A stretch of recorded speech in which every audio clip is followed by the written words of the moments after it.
kamusta mga amigo? Ito nga pala ulit si Tito Roy at pag-uusapan natin ngayon ay usapang pera. Importante ba? Gaano ba ka-importante ang pera? Sa ating mga kalalakihan, gaano ka-importante ba ang kumita ng pera? Matanong nga kita. Bukod sa kaya mo mag-provide ng maayos,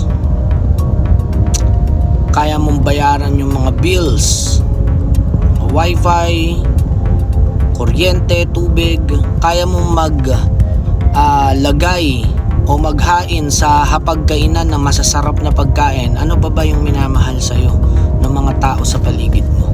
Sige nga. Sige nga. Dahil ba ikaw yan? Kaya ka nila minamahal? Masarap kang kasama, nakakatawa ka? Yun ba?